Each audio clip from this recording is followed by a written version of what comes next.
Since the dawn of time, man has strived to take the human race further, faster, and higher than ever before. Hidden within ancient tombs, encoded on sacred walls, are the secrets of the ancients' extraordinary machines.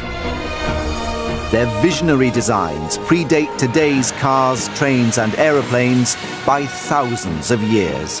This is the story of how man went from inventing the wheel to conquering the skies.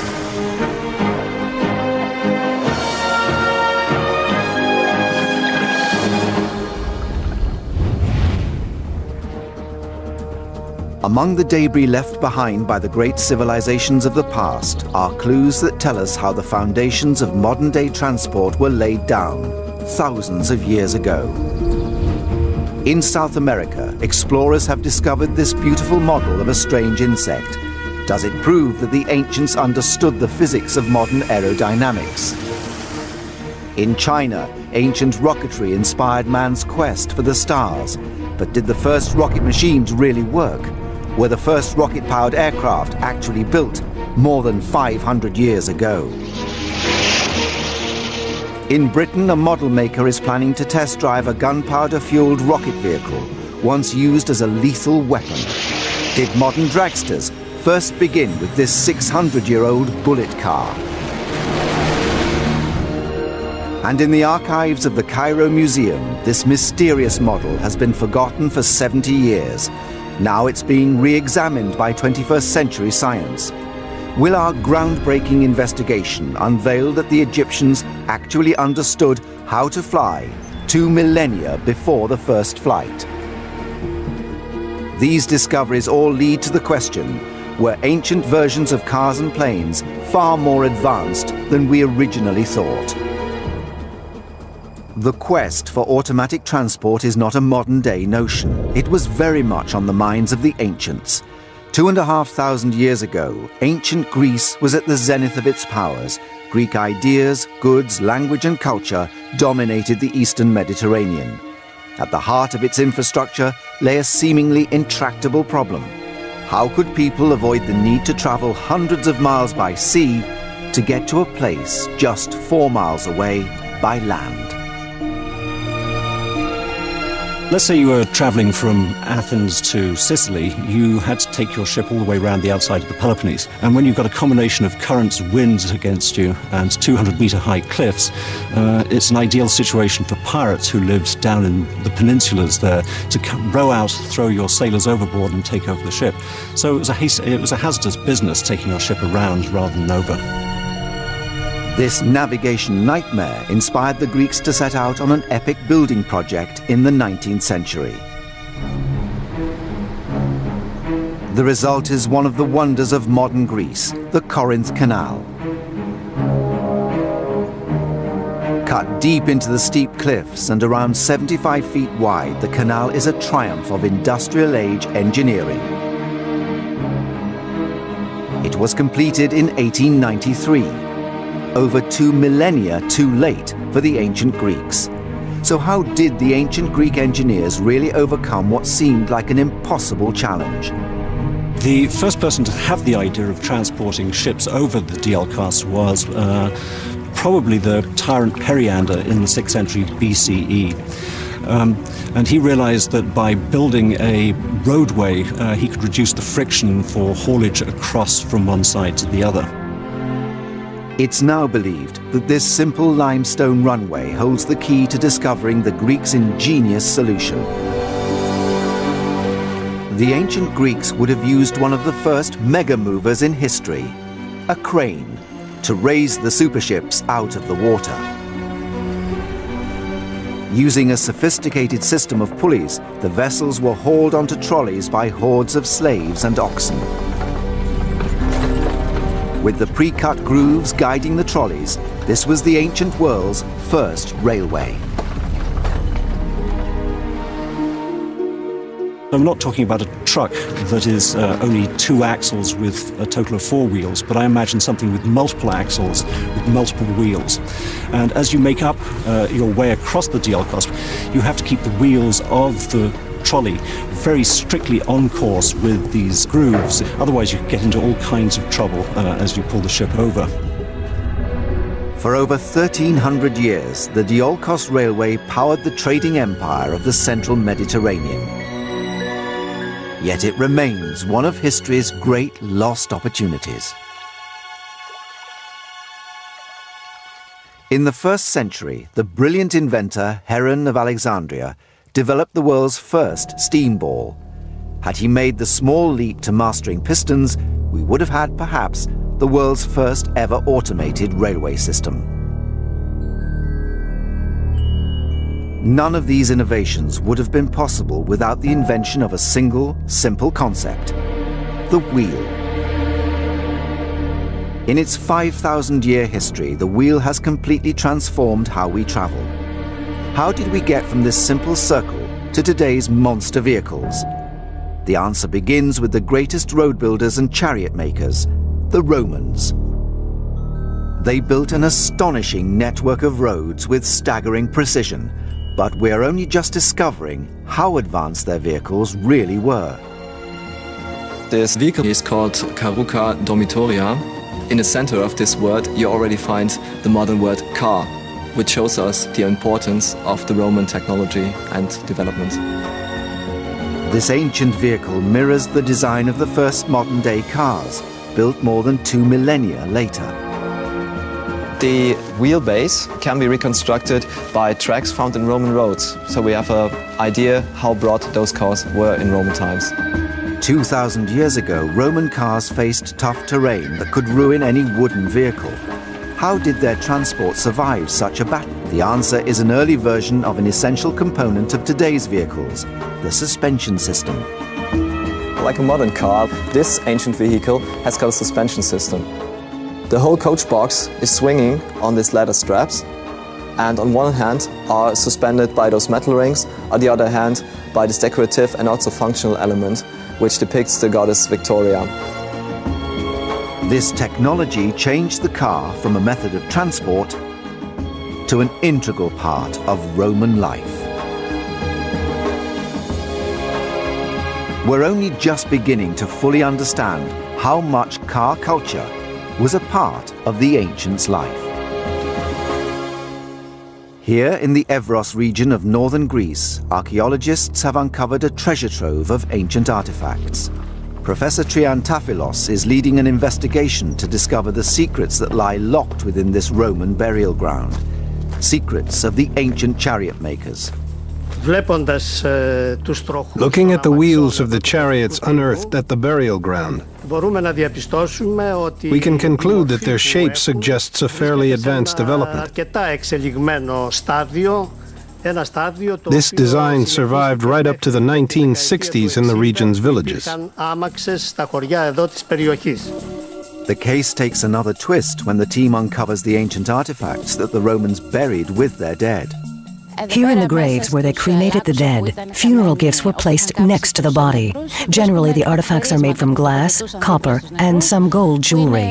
From the chariots, there were decorative items of copper, and functional parts made from iron and copper.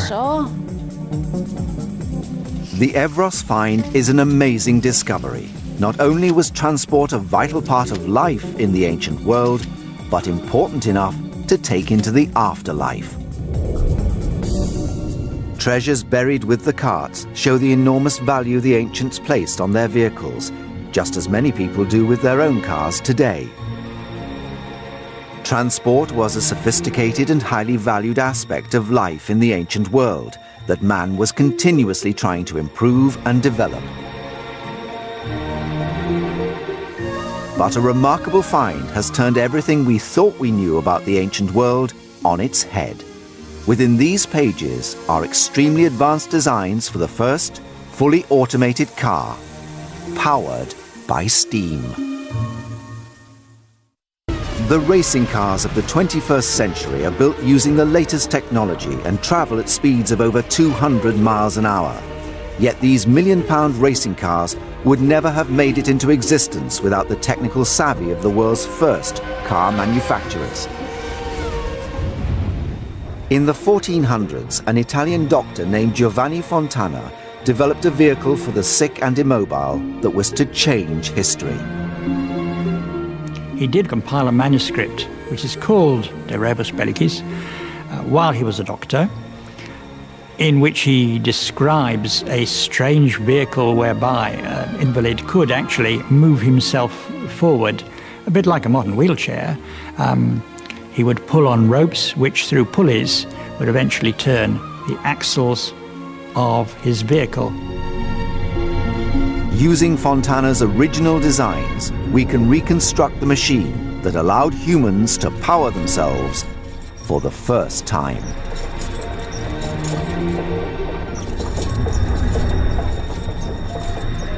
Well, basically the man hauls on the rope through pulleys, and these would turn the wheels.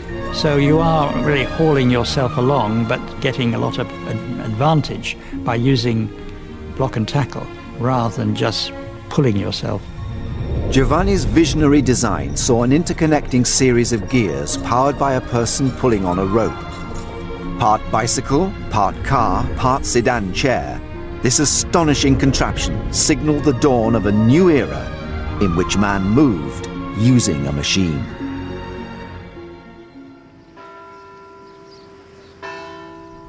Scientist, inventor, artist, engineer, Leonardo da Vinci had one of the most brilliant minds in history. In his notebooks are the designs for machines to cause maximum destruction on the battlefield. One of Leonardo's inventions that attracted a lot of attention is the tank.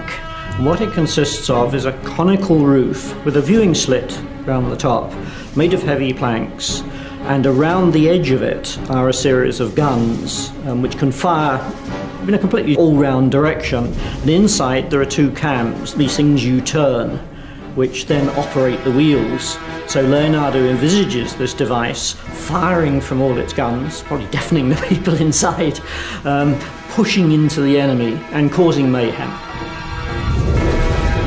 The exact specifications of his design remain unknown to historians today, but based on what other cannons used at the time, each gun could have fired 300-pound cannonballs at a terrified enemy. Although there's no evidence that his blueprints left the drawing board, Leonardo created this extraordinary design 400 years before tanks were first seen on the battlefields of the First World War. Another of Leonardo's remarkable designs is a fully automated, spring-driven car. Leonardo is looking to see how a wheeled vehicle can entirely within itself have motive power and travel. There's this famous design for a spring-driven car. Leonardo's pioneering blueprint for a modern car combined early robotics with advanced mechanics. 5 centuries after he designed it, modern engineers have reconstructed how it would have worked. And Leonardo is looking towards this design of tense springs, which he then has to regulate to make sure they don't expend their power too quickly or unevenly. So it is self-contained. You could put that machine down much as you could put a car down with, say, the accelerator pressed down and it would go. Leonardo's car was driven forward by a series of springs that stored up energy, then transmitted it to each wheel through a complex system of gears connected to a regulator that allowed the car to move forward at a constant speed, rather than quickly at the start and slower as the spring wound down. In the same way that today's cars are fueled by petrol, Leonardo's automobile was fueled by the power of a heavy-duty spring. By using clockwork technology, Leonardo da Vinci had designed history's first self-propelled car. It is a finite travel because a spring, however well you regulate it, will ultimately run down, but I suppose a petrol engine, if you don't fill it up, also runs down. If we look at what Leonardo's doing, even though he's a man of his time, he is thinking of complicated automated machines which only come about in the Industrial Revolution. Leonardo's design pushed the boundaries of transport technology, laying the foundations for today's cars and trains. The next chapter in the incredible story of the car stars an extraordinary man in extraordinary circumstances. In a remote corner of China, a Belgian priest named Ferdinand Verbies was fleeing religious persecution at the hands of the emperor. But out of adversity was to come genius. Buried in ancient texts are his blueprints for the world's first fully automated steam-powered car. Verbice's pioneering design used a cauldron of boiling water fueled by a hot furnace. Up till then, really, horsepower and manpower was pretty much all that was available. So it was a kind of holy grail in the sense to have a self-propelled vehicle. Recognizing the brilliance of Verbice's invention, the emperor spared him. Because of his astonishing knowledge of mathematics and astronomy and science, he became a favourite of the emperor, and he actually worked his way up to become head of the Imperial Board of Mathematics. His simple invention founded the technology that would one day power the ships, trains and cars of the modern world. Model maker Richard Windley is going to put Verbice's steam car to the test for the first time in history. The boiler contains water which is raised to boiling point by a fire underneath. As the pressure rises, the steam issues in quite a high velocity jet from the nozzle, and this drives the fan-shaped rotor. We've got a gear reduction of probably something like about 100 to 1, which means that for every 100 revolutions of the fan we only get one at the axle. We're going to need quite a major reduction because this thing is pretty substantial, it's pretty heavy. We don't really know if this is going to work. In theory it should work. It really depends on how much pressure we can get inside the vessel. Although the first modern automobile wouldn't be invented until around 400 years later, many of its fundamental principles are similar to today's cars. One of these similarities is the turbine. As the water starts to boil, the pressure rises, the little turbine will start to spin. The drive will be transmitted through the reduction gears to the axle, and the whole car should hopefully start to move. The turbine preempted the piston. The inefficiency of this probably stopped it from being developed much further, but it's interesting the fact that some 200 years later the turbine really became of enormous use in terms of electricity generation, jet engines in the present day.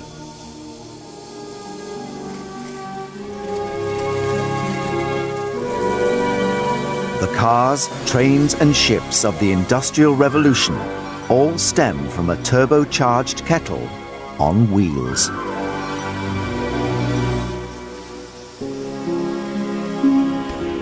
But was ancient development in automated transportation limited to the ground?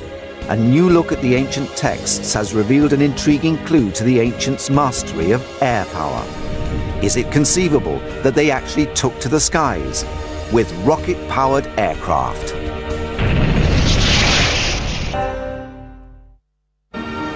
Wind drove the great galleons of the ancients across the ocean for thousands of years. As man watched its irresistible force, he envisaged a remarkable new machine, the wind car. People seeing, well, how fast a boat can go when the wind is behind in the sail, could well think, well, surely it can drive 4 little wheels and we can move along the ground. Building upon the magnificent designs of ancient Chinese visionaries, Dutch inventor Simon Stevin devised a mechanical chariot powered by the wind. According to legend, it moved like a hurricane. Stevin's wind-powered car was a boat on wheels. Well, some say it went at 30 or 40 miles an hour, which is not impossible. I mean, it had to have a very level ground to go along. Unreliable winds and poor road conditions meant Stevin's ideas only survive today in extreme land yachting. Instead of wind and water, man turned to an even more potent and explosive source of power: rocket-generated firepower. In the 10th century, a single invention forever changed the battlefield: gunpowder. But this volatile mix of chemicals also changed how we travel. From gunpowder came rocket technology. Ancient texts record how a Chinese official known as Wan Hu carried out a dangerous experiment using a rocket-powered engine. Rockets work by a controlled explosion or burn, pushing a force out of the back of the machine. This produces an equal force forward that propels the device. Dreaming of a journey to the stars, Wan Hu attached 47 gunpowder rockets to a wooden chair, each one lit by a servant. According to the story, he was blasted out of existence. This fantastic tale has left a baffling mystery. Could Wan Hu really have mastered rocket technology over 500 years before NASA's first manned flight? Model maker Ben Jarvis is to reconstruct Wan Hu's incredible design using bamboo, string, gunpowder, and a little guesswork. Bamboo is a very, very strong material. You can actually put a reasonable amount of pressure inside it without it bursting, much the same as carbon fibre tubes are used today in modern rockets. This is a tiny barometric altimeter. This simply measures air pressure, so we're actually going to put it on the chair, and this will be able to determine exactly how high it's gone, plus or minus a few feet. In a remote part of the countryside, Ben prepares to launch his model of Wan Hu's incredible rocket chair into the skies. 600 years ago, Wan Hu would have been strapped into the chair himself, risking his life in pursuit of new knowledge and grander horizons.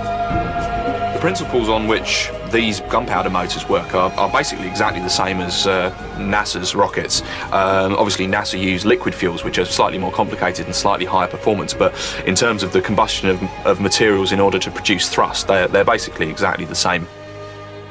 It's the moment of reckoning for the world's first rocket chair. Armed, firing in 5, 4, 3, 2, 1, ignition! That did pretty much what I kind of thought it was going to do. I think possibly had it had a bigger kite on top of it, we might have got a little bit of a glide there. He looks like he survived though. I think Wan Hu would probably have come out of that alive, albeit probably a little bit shaken.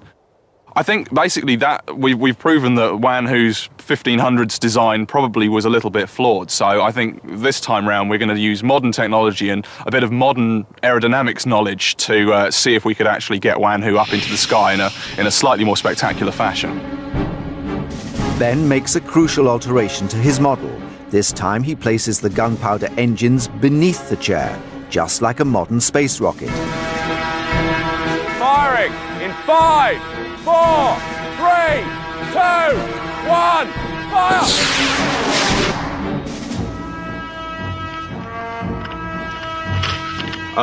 Just listening to the beeps coming out of the altimeter, it's saying that it's actually reached about 250 feet in altitude.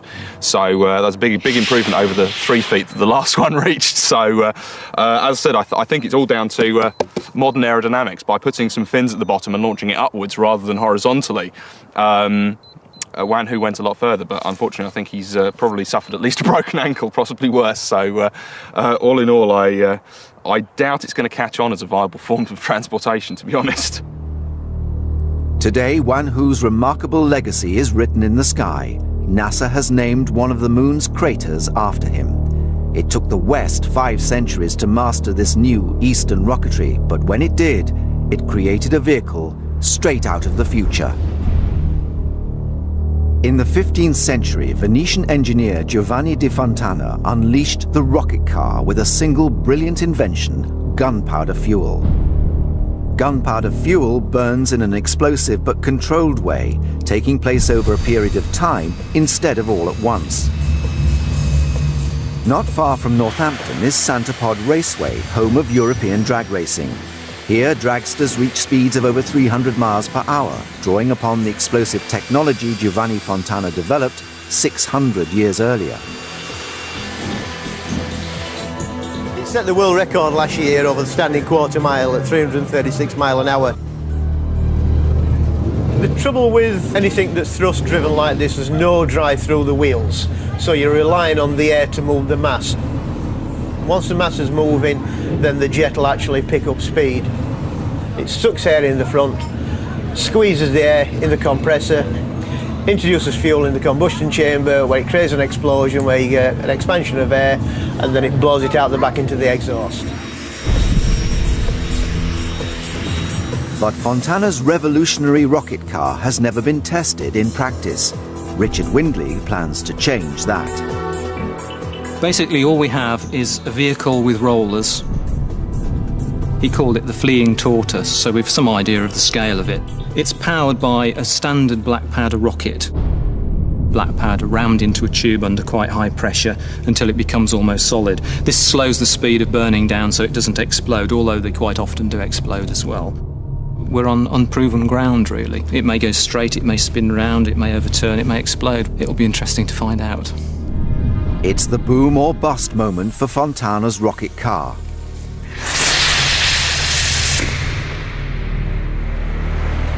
Against the odds, the volatile fuel fires the engine and the vehicle reaches speeds of 40 miles an hour.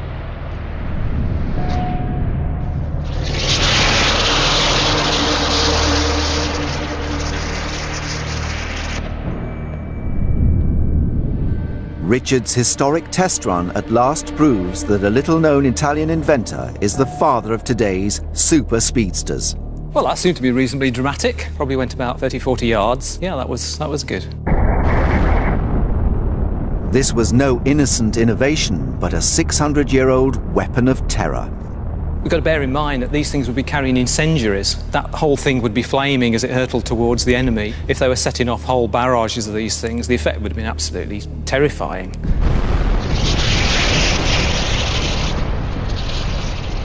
For thousands of years, man dreamed of one day making the ultimate journey, flight, the journey to the heavens. Early pioneers from China and Renaissance Europe developed extraordinary flying machines, but according to history, flight itself remained only a distant fantasy until the Wright brothers in 1903. Now, new evidence threatens to rewrite the story of how we learned to fly. All across South America, from the desert plains of Peru to the jungle kingdoms of the Amazon, the indigenous people have depicted nature for centuries.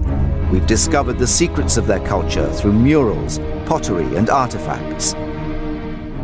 In 1965, deep in the dense Colombian rainforest, a team of explorers made an intriguing discovery. Almost 1,000 years ago, an ancient people known as the Cumbayan forged these beautiful brooches from gold and copper alloy. At first glance, they appear to be small winged insects, but a second look reveals something highly unusual about these objects. Their design carries anomalies found in no air-breathing creatures in the natural world. Normally you find it only with fishes, but no animal anywhere has vertical fins. They actually have wings, but of course not on the low edge. All these models have on the low edge the wings. All birds have, of course, the wings on the upper side, and we have it here on the arms or something like that. Investigation of the brooch's design reveals some strange anomalies. All insects' wings are on the top of their body. The brooches have them at the bottom, a feature found only in modern jet aeroplanes. And there's more. Just like these jets, the brooches have delta-shaped wings. A rudder is clearly visible, and ailerons. All these features are found on modern aircraft, like the Space Shuttle. The brooches have left a fascinating mystery. Could this be a model of an aircraft that actually existed? Did the ancient Cumbayans understand how to fly over 1,000 years before the first recorded flight? Peter Belting is an aerodynamics expert with experience in designing fighter jets for the German military. For over a decade, he's been fascinated by the enigmas surrounding the Cumbayans' golden insects. By constructing a 16:1 scale model of the artifact, he plans to determine whether this stunning brooch was more like an insect or a supersonic modern aeroplane. You have to find out during the flight, the first flight and so on, where's the center of gravity, what shape the rudder have to have, and so on. But I do it since 40 years now, and you feel that it's flying or not.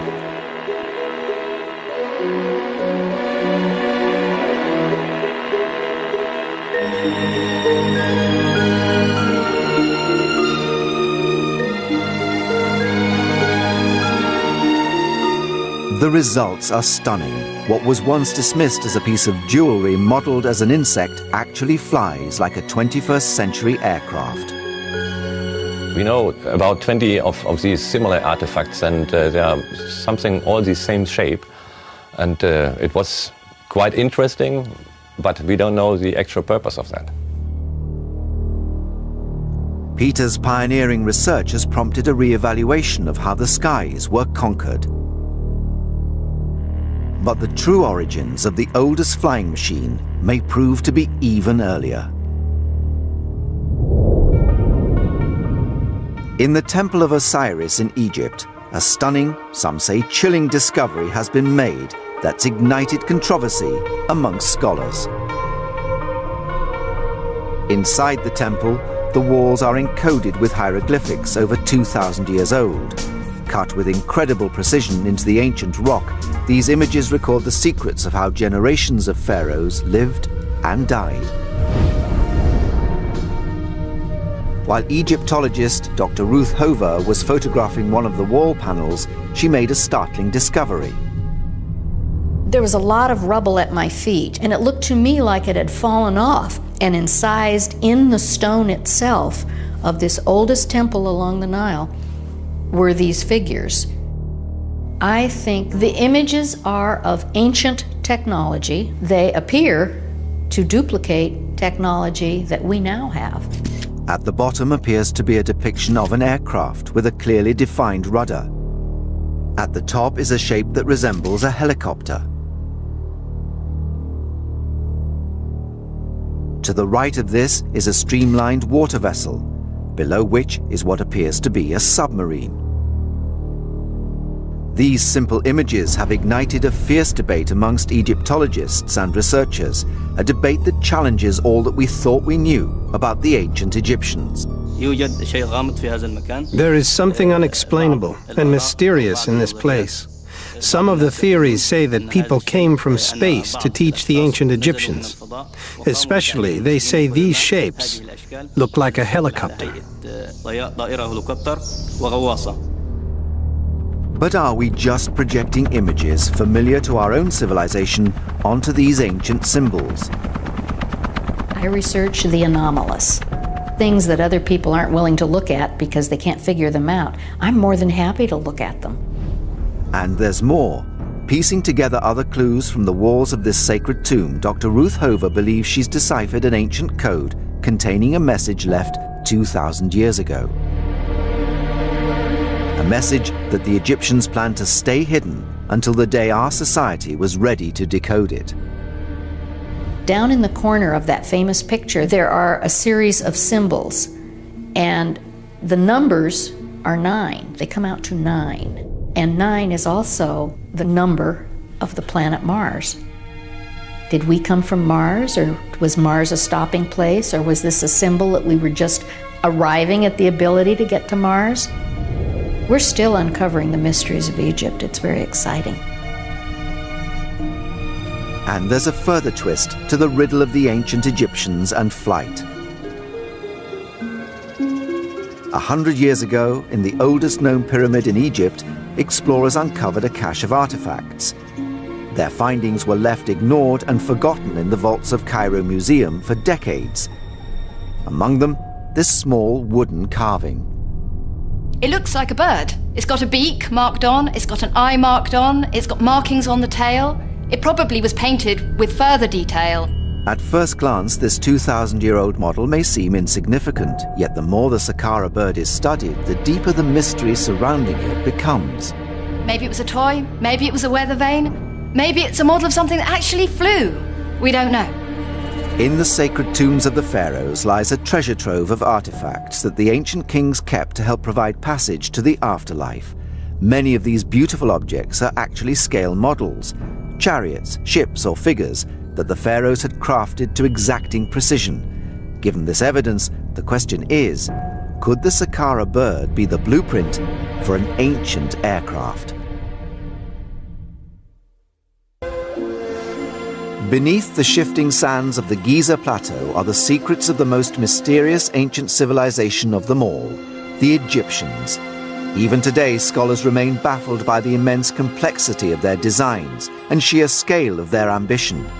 Found in a vast burial site near Egypt's oldest step pyramid, this simple carving, known as the Saqqara bird, is thought to hold the key to an incredible enigma.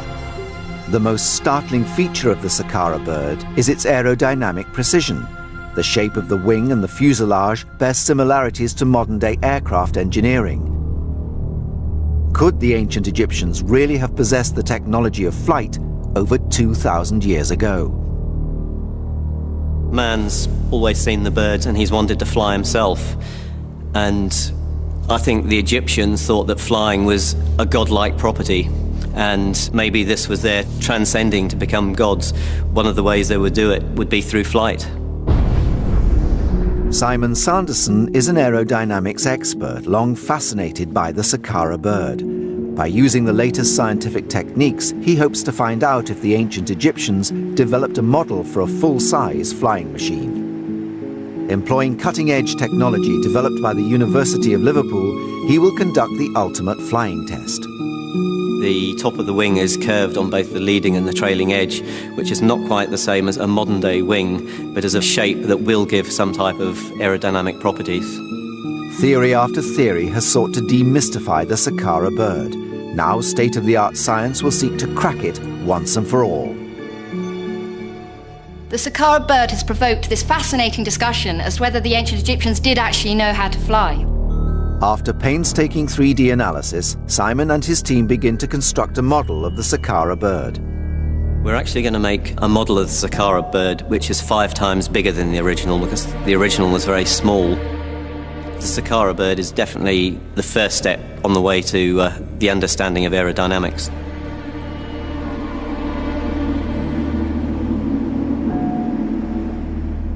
Here in Manchester, at one of the world's leading aeronautics research institutes, Simon prepares to subject the model to a series of scientific tests.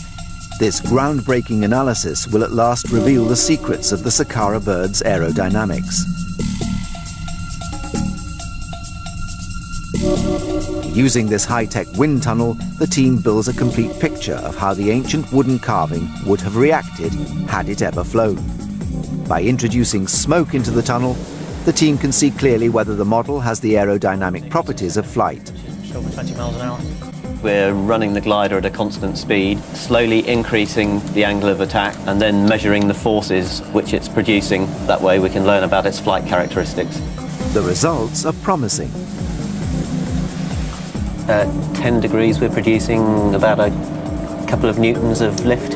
Oh, 10 degrees, it's 4.5 newtons of lift. So we're actually producing 4 times the glider's own weight in lift. Yeah. So it actually would be flying now. Yeah. That's good. We're getting close to going and building a flyable Egyptian glider. Simon's findings suggest that over 2,000 years ago, the Saqqara bird may have soared high above the Egyptian desert. Yet there remains one potentially fatal flaw: stability. The question that still stands to be learned is what the stability of the Saqqara bird will be like. To crack this new challenge, Simon takes the model to the University of Liverpool, where it must face the same trials as a modern fighter jet. Using data obtained from the wind tunnel experiments, the ancient Saqqara bird is to undergo the most rigorous scientific analysis that 21st century technology can deliver. If the model fails the test, the theory that the ancient Egyptians conquered flight will collapse. Ready to go? Yep, ready for the test. Champion glider pilot Simon Sanderson's skills will be pushed to the limit as he tries to negotiate a virtual 3D landscape modelled on the ancient Giza plateau. Almost as soon as the flight begins, the model spirals violently out of control. Simon is left powerless as the Saqqara bird swings wildly and plummets like a stone. Completely loses it straight away. The simulator shows the Saqqara bird to be terminally unstable. It's collision with the pyramid, so I'm going to take control. I have. Because we haven't got a tailplane on this glider, we have no pitch control. It dives down, rolls over, and then just spirals into the ground. This fundamental flaw leaves the theory that the Saqqara bird flew hanging in the balance. When an aircraft is flying along, if it's disturbed by the wind or if you're controlling it in any way, you need the tail to keep it on the straight and level. I mean, if you pitch up and there's nothing to stop you or bring you back down, you're just going to keep going up and up and up and stall. Without a tailplane, it makes it very, very difficult for aircraft to fly. But what if the Saqqara bird did in fact once have a tailplane?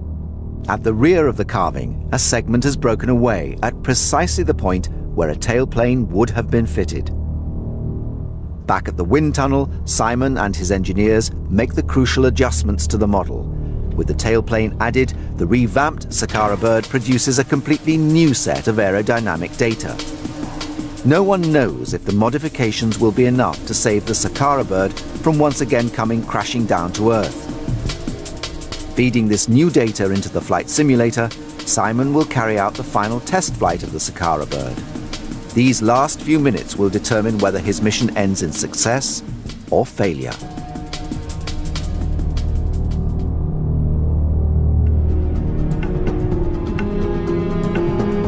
As the pilot takes the controls, the model begins to climb towards the heavens. The Saqqara bird glides effortlessly high above the Egyptian plateau, riding the airstream like an eagle. Over 2,000 years after the ancient Egyptians carved this mysterious bird, modern technology has proved beyond doubt that it could have flown.